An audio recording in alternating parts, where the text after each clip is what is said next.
Halo, Assalamualaikum. Ketemu lagi sama aku Put di Membaca Sampai Titik.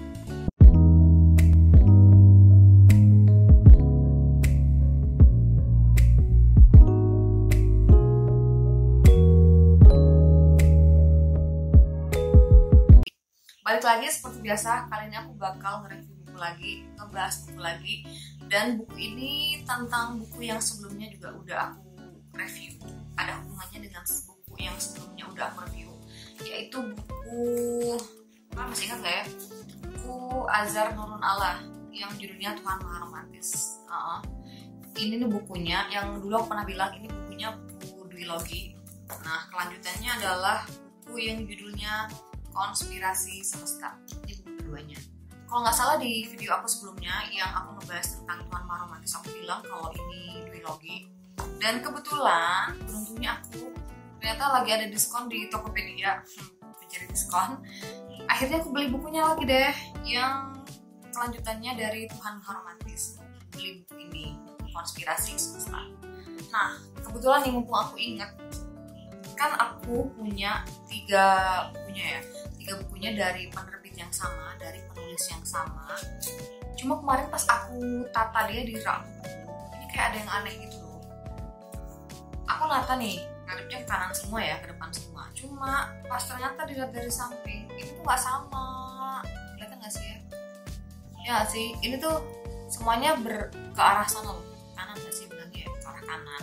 Tapi yang ini tuh berseberangan.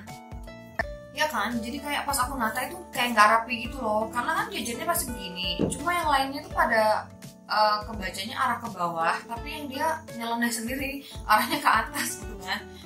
Nah, aku pikir ini salah cetak, ini kesalahan cetak atau memang didesain seperti ini.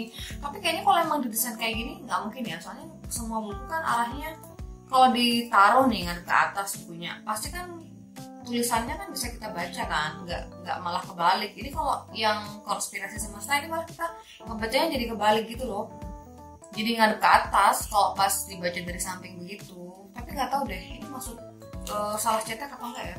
Coba kalian kalau bisa paham dan memahami bisa komen di bawah.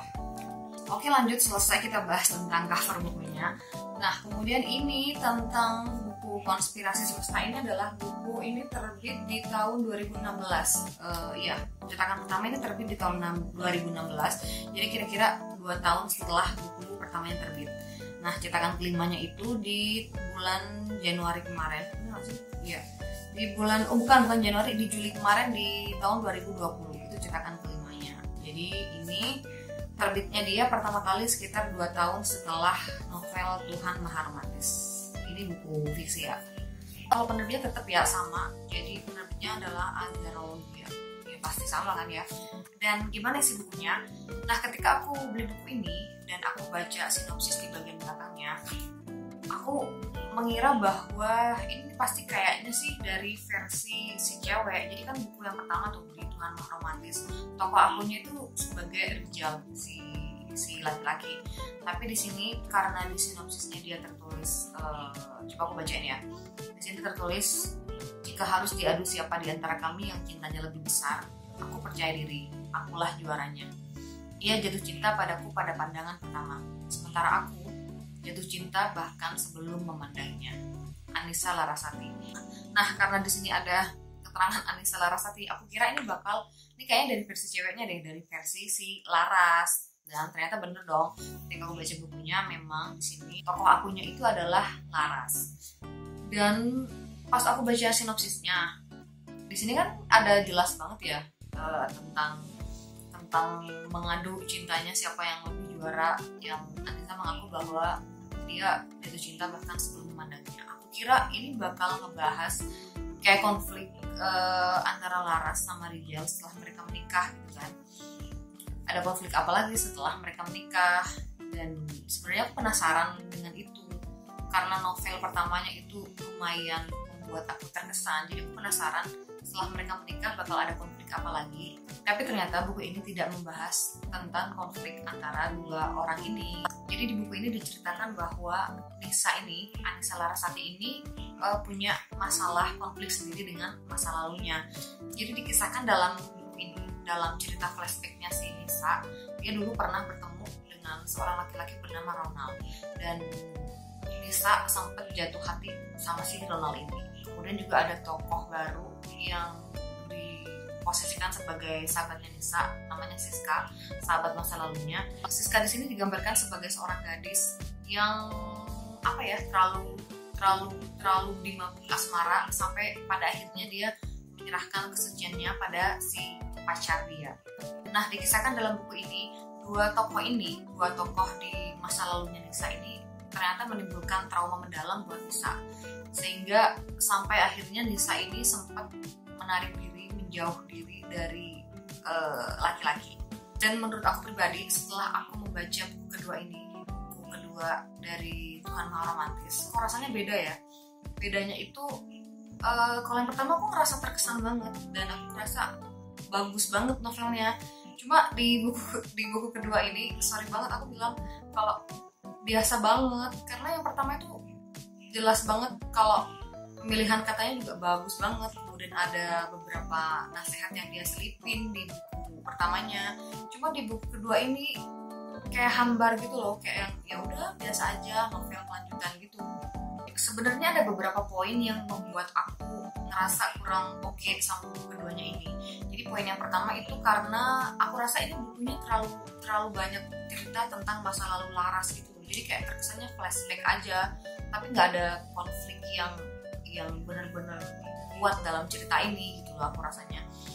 Kan di buku pertama di Tuhan Maha Romantis itu kan dijelasin tentang cara mereka bersatu, itu kan lumayan pelik banget ya. Aku berharapnya sih di buku kedua ini mereka bakal ada konflik baru lagi, dan aku menunggu gimana solusinya gitu loh. Karena dari awal kan mereka punya konflik kemudian bersatu, itu kan lumayan pelik. Masa yang kedua bakal biasa aja gitu kan. Tapi ternyata gak sesuai ekspektasi aku. Gak ada konflik sama sekali antara si Nisa sama si Rijal. Kemudian poin kedua, memang sih di buku kedua ini kan sudut pandangnya beda ya. Jadi yang pertama kan dari tokoh aku si Rijal, tapi yang ini dari tokoh aku si Nisa kan ya. Memang beda sih, cuma kenapa ya aku ngebacanya itu terkesan kayak malah mengulang cerita yang awal gitu. Ada beberapa percakapan yang terkesan diulang-ulang, jadi aku membacanya kayak malah boring banget kan, karena memang sudah tahu endingnya si Rijal sama Nisa ini bakal gimana kan. Jadi kalau malah diceritain ulang, meskipun dari sisi Nisanya, jadi nggak ada gregetnya gitu rasanya, kayak boring aja bacanya. Jadi kalau pikir, ini menurut pendapat aku pribadi sih ya, dua cerita ini kayak terkesan dipaksakan banget untuk jadi karya duologi gitu loh. Jadi kenapa nggak, menurut aku malah lebih bagus kalau buku ini berdiri masing-masing. Jadi tentang Nisa dengan si Ronald, kemudian tentang buku Tuhan Maha Romantis, ya udah gitu aja masing-masing. Karena menurut aku tentang kisahnya Nisa sama si Ronald ini udah cukup bikin ada konflik gitu loh, buat menjadi cerita utama gitu kan, bukannya malah menjadi background dari ceritanya si Nisa dengan masa lalunya. Atau opsi lain nih, jadi opsi lainnya adalah kalau seandainya buku ini ditukar buku pertama sama buku keduanya, jadi kayaknya lebih nyambung gitu deh. Jadi kan jadinya kan pembaca tetap nunggu nih gimana endingnya si Rijal sama si Nisa. Berhubung di buku pertama udah jelas endingnya gimana, jadi pas baca buku kedua nggak ada konflik lagi, jadi kayak kurang aja gregetnya gimana gitu loh. Jadi semisal dibalik, buku yang pertama adalah Konspirasi Semesta, yang kedua adalah Tuhan Maha Romantis. Itu kayaknya lebih enak aja sih, lebih nyambung, karena kan pembaca nih bakal nunggu nih endingnya gimana sih, happy ending atau sad ending gitu kan. Itu lebih masuk sih menurut aku. Cuma kalau jadinya begini sih ya juga nggak masalah gitu kan. Dari cerita ini kita juga bisa ngambil hikmah kok. Ada beberapa pelajaran yang bisa kita petik di ini. Jadi yang pertama yaitu tentang Siska. Siska ini kan digambarkan sebagai gadis yang bucin banget ya. Dari Siska ini kita belajar bahwa jangan terlalu gampang percaya sama omongan laki-laki gitu kan. Jadi gak ada ceritanya nih pembuktian tentang cinta kita harus lepas keperawanan. Itu gak masuk akal banget sih. Kemudian tentang si Ronald, ini menurut aku karakter si Ronald di sini digambarkan cukup unik sih. Kayak cukup dewasa di sebelum waktunya, cukup unik, karakternya cukup keren juga. Kayaknya nih kalau dia ada di sosok wujud nyata, kayaknya juga aku bakal sama kayak Nisa, jatuh cinta sama si Ronald. Dan dari Nisa kita juga belajar bagaimana caranya untuk berdamai dengan masa lalu. Sama seperti yang disampaikan di ini, sampai kapanpun masa lalu bakal tetap di sana, nggak akan kemana-mana. Kita yang harus pergi meninggalkannya.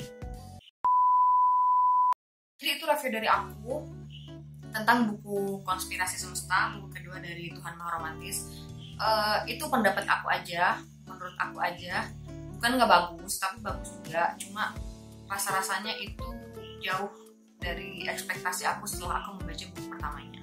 Kalau kalian penasaran tentang detail bukunya, ceritanya seperti apa, kalian bisa baca sendiri bukunya. Dan kalau kalian sudah pernah baca bukunya dan punya pendapat yang berbeda sama aku, kalian bisa komen di bawah. Terima kasih sudah menonton, jangan lupa baca buku. Sampai ketemu di video-video berikutnya. Assalamualaikum.